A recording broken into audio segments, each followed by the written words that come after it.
ओम शांति। 9 मार्च 2023 के ईश्वरीय महावाक्य।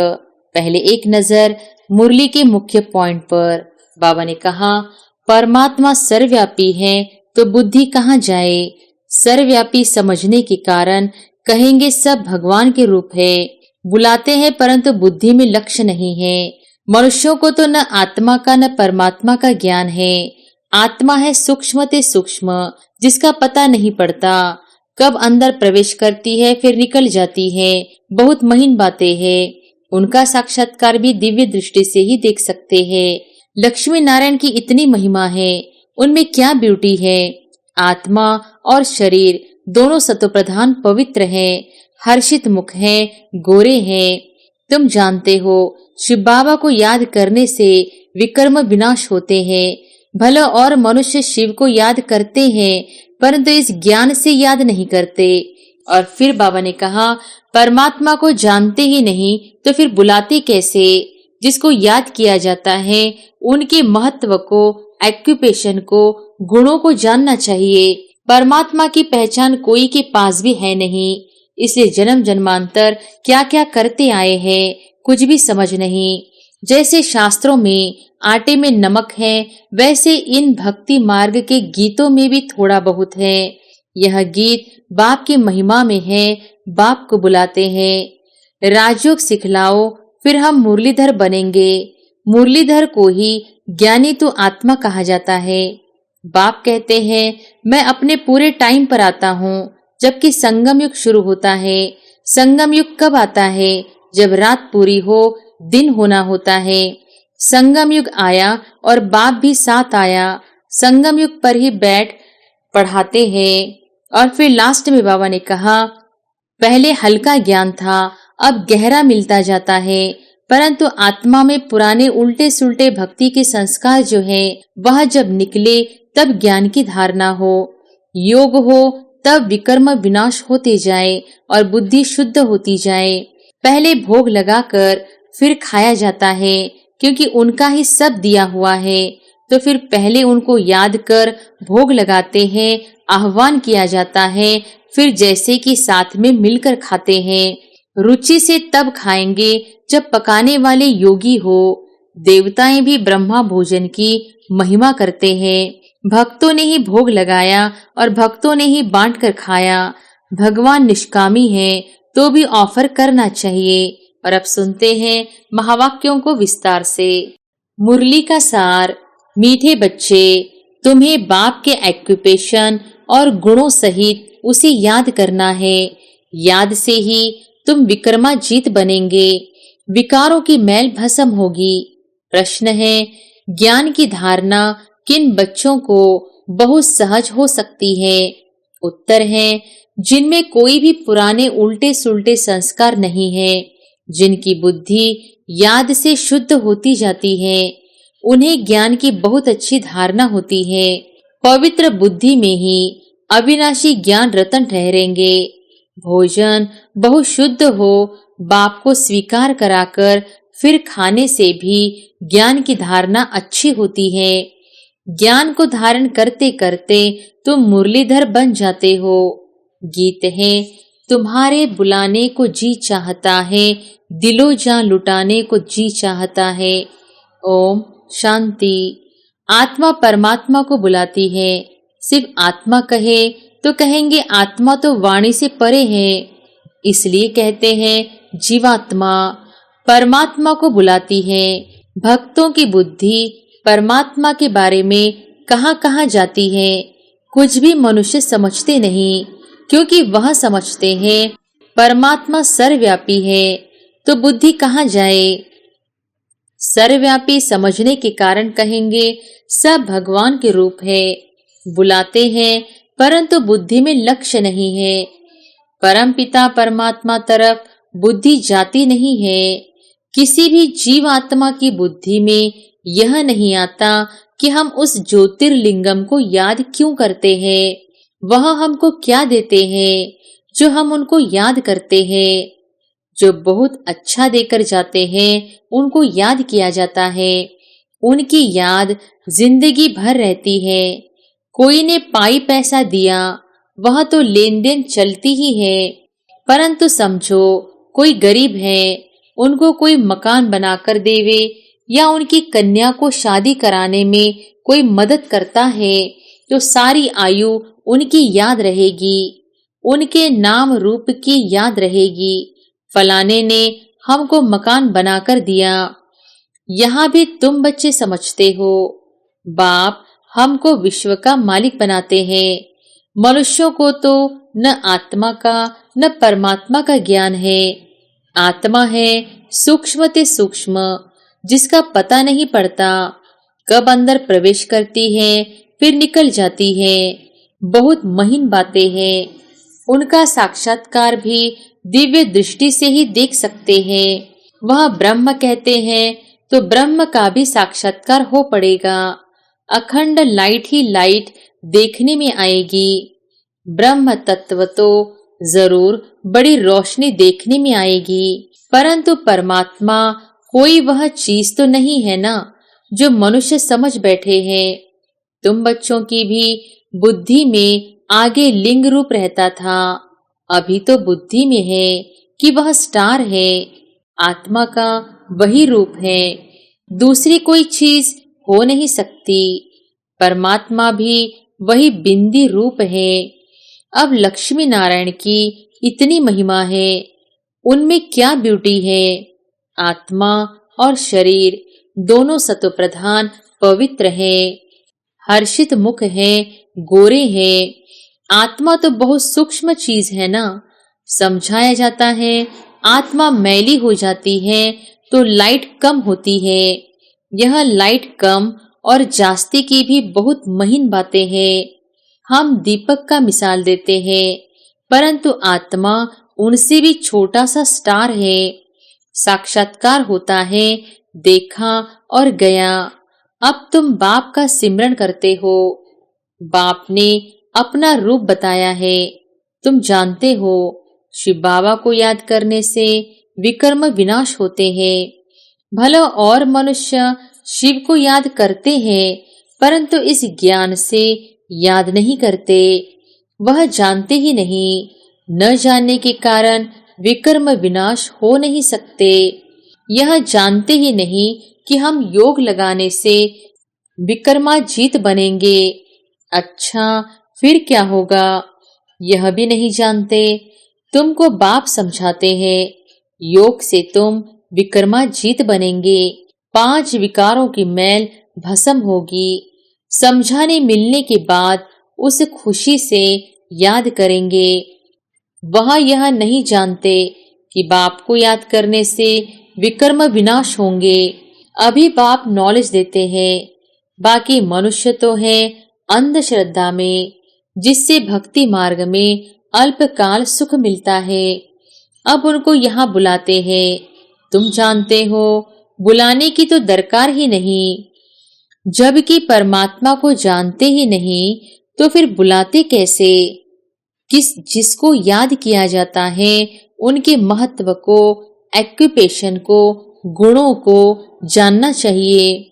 परमात्मा की पहचान कोई के पास भी नहीं है, इसलिए जन्म जन्मांतर क्या क्या करते आए हैं, कुछ भी समझ नहीं। अब बाप बैठ समझाते हैं। गीत में भी कहते हैं, बाबा आप आकर ज्ञान सुनाओ तो हम सुनकर फिर औरों को सुनाएंगे। जैसे शास्त्रों में आटे में नमक है, वैसे इन भक्ति मार्ग के गीतों में भी थोड़ा बहुत है। यह गीत बाप की महिमा में है। बाप को बुलाते हैं कि आप आकर हमको सुनाओ तो हम फिर औरों को सुनाएंगे। आकर हमको राजयोग सिखलाओ, फिर हम मुरलीधर बनेंगे। मुरलीधर को ही ज्ञानी तो आत्मा कहा जाता है। तुम बच्चे जानते हो बाप तो है निराकार, फिर वह आए कैसे। अभी तो समझा है कि आत्मा परमधाम से आती है। पहले पहले गर्भ में जाना पड़ता है। जीव की आत्माएं सब बाप को याद करती है, परंतु उनके एक्यूपेशन का कुछ भी पता नहीं है। ऐसे ऐसे बुलाते रहते हैं, वह आता ही नहीं। बाप कहते हैं मैं अपने पूरे टाइम पर आता हूँ। जबकि संगम युग शुरू होता है। संगम युग कब आता है? जब रात पूरी हो, दिन होना होता है। संगम युग आया और बाप भी साथ आया। संगम युग पर ही बाप बैठ पढ़ाते हैं। यह सब बातें तुम ब्राह्मण बच्चे ही जानते हो। बाप बैठ समझाते हैं, मैं निराकार आऊं कैसे? यह तो कभी कोई ने ख्याल नहीं किया है। अगर कलयुग के अंत में आया होगा तो फिर से आएगा ना। कलयुग अंत और सतयुग आदि के संगम पर आते हैं। जरूर कुछ कार्य करने के लिए आते हैं। जरूर सृष्टि को पावन करने आएंगे। तब कहते हैं कि अब आदि सनातन देवी देवता धर्म स्थापन करने आते हैं। कैसे आते हैं यह भी कोई नहीं जानते हैं। बाप को आकर प्रजा रचनी है व राजयोग सिखाना है तो किसको सिखाएंगे? सतयुग आदि में तो है देवता वर्ण, इसके पहले है ब्राह्मण वर्ण। तो जरूर ब्रह्मा तन में आकर ब्राह्मण वर्ण रचना पड़े। ब्रह्मा को कहा ही जाता है प्रजापिता। अब वह ब्रह्मा आए कहां से? क्या सूक्ष्म वतन से उतर आए? जैसे दिखाते हैं विष्णु अवतरण, ऊपर से गरुड़ पर सवार हो आते हैं। अब विष्णु को तो यहाँ आना नहीं है। विष्णु के दो रूप लक्ष्मी नारायण जो है, उन्होंने भी यहाँ इस पढ़ाई से यह पद पाया है। विष्णु के दो रूप लक्ष्मी नारायण ही पालना करते हैं, परंतु ऐसे कोई गरुड़ पर उतरते नहीं है और फिर वहां लक्ष्मी नारायण की आत्मा कोई इकट्ठी नहीं आती है। पहले नारायण की आत्मा आएगी, फिर लक्ष्मी की आएगी। स्वयंवर करेंगे तब विष्णु युगल रूप कहलाएंगे। राधे कृष्ण बरोबर विष्णु के दो रूप हैं। छोटापन भी दिखाना पड़े ना। यह बातें और कोई नहीं जानते हैं। बाप बैठ समझाते हैं, जब यह पहला नंबर 84 जन्म पूरे करते हैं तो हमको इनमें ही आकर फिर इनको पहला नंबर बनाना पड़े। 84 जन्म भोग जरूर वृद्ध अवस्था को पाया होगा, तो उनका नाम रखा है ब्रह्मा। इनमें प्रवेश किया है। अब तुम बच्चे समझते हो मनुष्य सृष्टि कैसे और कब रचते हैं। इस बात का और कोई मनुष्य को ज्ञान हो न सके। मनुष्य जब कोई अच्छी नई चीज की इन्वेंशन निकालते हैं तो गवर्नमेंट के पास जाते हैं, फिर वह उसको वृद्धि में लाने में मदद करती है। यह भी ज्ञान ऐसे है। पहले पहले बाप आया, इसमें प्रवेश हुआ, इनमें बैठ ज्ञान दिया। पहले थोड़ा थोड़ा था, अब वृद्धि को पाता जाता है। कितने गुह्यति गुह्य बातें तुम सुन रहे हो। पहले हल्का ज्ञान था, अब गहरा मिलता जाता है। परंतु आत्मा में पुराने उल्टे सुल्टे भक्ति के संस्कार जो है, वह जब निकले तब ज्ञान की धारणा हो, योग हो, तब विकर्म विनाश होते जाए और बुद्धि शुद्ध होती जाए। पहले थोड़ा भी ज्ञान सुनने से कितना नशा चढ़ा और भागे, फिर कितने टूट भी पड़े। माया भी हैरान कर देती है। अब ब्रह्मा के बच्चे वह हो गए ब्रह्मा कुमार और कुमारियां। यह पूरी रीति समझाना है, नहीं तो मनुष्य डरते हैं। अब बाप को तो जरूर ब्रह्मा का शरीर लेना पड़े, सो भी बड़ा चाहिए। छोटे बच्चे में प्रवेश करेंगे क्या? कहते हैं बहुत जन्मों के अंत के जन्म के अंत में आता हूँ। इसने बहुत शास्त्र पढ़े हैं, गुरु किए हैं, तो अनुभवी होगा ना। बाप कहते हैं मैं वानप्रस्थ अवस्था में आता हूँ। शास्त्र आदि पढ़े हैं, तब तो समझा सकते हैं।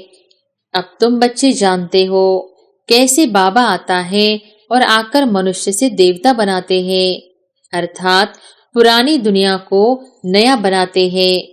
तुमको अभी नया बना रहे हैं। इस पुराने तन में राजयोग सीख फिर सतयुगी नया शरीर जाकर लेंगे। वे देवी देवता कहलाएंगे। वहां माया होती नहीं। यह तुम समझा सकते हो कि हम ब्रह्मा कुमार कुमारियां हैं। ब्रह्मा को प्रजापिता कहा जाता है। यह तो सब मानेंगे कि भगवान ने आदम, बीबी, ब्रह्मा, सरस्वती द्वारा रचना रची है। गीता में कहते हैं, मैं राजाओं का राजा बनाता हूँ। शूद्र से ब्राह्मण बनाकर ज्ञान अमृत पिलाए असुर से देवता बनाते हैं। भले यह लिखा हुआ है, परंतु पहले शूद्र वर्ण से ब्राह्मण वर्ण में लाते हैं तो तुम समझा सकते हो हम ब्रह्मा कुमार कुमारी है। ब्रह्मा है प्रजापिता। वास्तव में ब्रह्मा की संतान तुम भी हो। ब्राह्मणों की शुरुआत संगम पर ही होती है। ब्रह्मा द्वारा हम ब्राह्मण पढ़ते हैं। रुद्र ज्ञान यज्ञ की संभाल करते हैं। हम अपने विकारों की आहुति देते हैं। यज्ञ में सब कुछ स्वाहा किया जाता है ना, तो हम रुद्र ज्ञान यज्ञ में और कोई किचड़ा नहीं डालते। अपने पापों को स्वाहा करते हैं। कोई आग आदि तो जलाई नहीं जाती, न कोई आवाज आदि ही करते हैं। वह तो कितना आवाज करते हैं, स्वाहा स्वाहा। हम तो योग में रहते हैं, कोई आवाज नहीं, चुप। योग अग्नि से पाप भस्म हो जाते हैं। इस रुद्र ज्ञान यज्ञ में योग अग्नि से हम अपने 5 विकारों को स्वाहा करते हैं तो पाप भस्म हो जाते हैं। ब्रह्मा की बेटी सरस्वती भी गाई हुई है, जिसको जगदम्बा कहते हैं। उनसे सब कामनाएं पूरी होती है। वह अम्बा फिर लक्ष्मी बनती है। बच्चों को पॉइंट्स तो बहुत समझाई जाती है। धारणा भी होना। धारणा तब हो जब योग में रहे, फिर विकर्म भी विनाश हो। बुद्धि पवित्र नहीं होगी तो अविनाशी ज्ञान रत्न ठहरेंगे नहीं।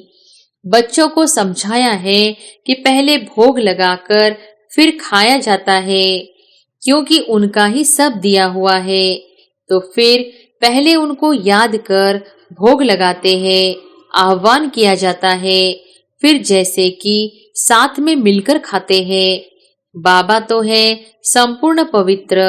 हम हैं जैसे भीलनिया। हम याद करते हैं तो क्या बाबा हमारे साथ बैठ खा सकता है? हम अपने को संपूर्ण पवित्र तो कह नहीं सकते, तो हम भीलनियों के साथ वह खाएंगे। फिर वासना ले लेते हैं। वासना लेना कोई खाना तो नहीं हुआ ना, खुशबू ले लेते हैं।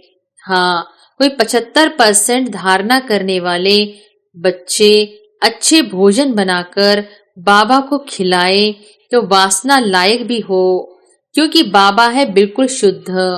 पतित के साथ खाए यह लॉ नहीं कहता। वह वासना ले सकता होगा। बाबा कहते हैं, मैं वासना भी क्यों लूं, मैं तो निष्कामी हूँ। वासना लेने की भी मेरे पास कामना नहीं है। मैं 100% निष्कामी हूँ। भोग ऊपर जाता है। बहुरूपी बैठ देवताओं को खिलाते हैं। देवताएं चाहते हैं हम ब्रह्मा भोजन खाए तो बाबा, मम्मा और फिर ऊपर से देवताओं की आत्मा आती है। वह बैठ खाती है। फिर भी रुचि से तब खाएगी जब पकाने वाले योगी हो। देवताएं ही ब्रह्मा भोजन की महिमा करते हैं। बाप तो कहते हैं, मैं आया हुआ हूँ तुम्हारी सर्विस करने। हम तो तुम्हारा पूरा निष्कामी सर्वेंट हूँ। तुम भला 36 प्रकार के तो क्या 108 प्रकार का भोग लगाओ। भक्तों ने ही भोग लगाया और भक्तों ने ही बांटकर खाया। भगवान निष्कामी है तो भी ऑफर करना चाहिए। बड़े राजाएं आदि कभी हाथ में नहीं लेते हैं। उनमें भी किस्म किस्म के होते हैं, कोई ले भी लेते हैं। बाबा का राजाओं आदि से कनेक्शन रहा है ना, तो हम बाबा को भोग लगाते हैं। कामना है कि हम बाबा से विश्व का मालिक बनने राजा ही लेवे। वह तो है ही दाता। यह सारी सूक्ष्म बातें हैं। भोग कहाँ ले नहीं जाते हैं, यहाँ ही बैठ बैकुंठ का साक्षात्कार करते हैं। यहाँ से जैसे कि गुम है। अच्छा, मीठे मीठे सिकिलधे बच्चों प्रति माता पिता बाप दादा का याद प्यार और गुड मॉर्निंग। रूहानी बाप की रूहानी बच्चों को नमस्ते। धारणा के लिए मुख्य सार। पहली पॉइंट, बाप भला निष्कामी है, लेकिन भोजन का भोग जरूर लगाना है। बहुत शुद्धि से भोजन बनाकर बाबा के साथ बैठकर खाना है। दूसरी पॉइंट, इस रुद्र यज्ञ में योग बल से अपने पाप स्वाहा करने हैं। आवाज में नहीं आना है, चुप रहना है। बुद्धि को योग बल से पवित्र बनाना है। वरदान है, न्यारे और प्यारेपन की विशेषता द्वारा बाप के प्रिय बनने वाले निरंतर योगी भव। न्यारे और प्यारेपन की विशेषता द्वारा बाप के प्रिय बनने वाले निरंतर योगी भव। मैं बाप का कितना प्यारा हूँ, इसका हिसाब न्यारेपन से लगा सकते हो। अगर थोड़ा न्यारे है, बाकी फंस जाते हैं, तो प्यारे भी इतने होंगे। जो सदा बाप के प्यारे हैं, उसकी निशानी है स्वतः याद। प्यारी चीज स्वतः और निरंतर याद रहती है, तो यह कलप कलप की प्रिय चीज है। ऐसी प्रिय वस्तु भूल कैसे सकते? भूलते तब हो जब बाप से भी अधिक कोई व्यक्ति या वस्तु को प्रिय समझने लगते हो। अगर सदा बाप को प्रिय समझो तो निरंतर योगी बन जाएंगे। स्लोगन है, जो अपने नाम मान और शान का त्याग कर बेहद सेवा में रहते हैं, वही परोपकारी है। जो अपने नाम मान और शान का त्याग कर बेहद सेवा में रहते हैं, वही परोपकारी है। अच्छा, ओम शांति।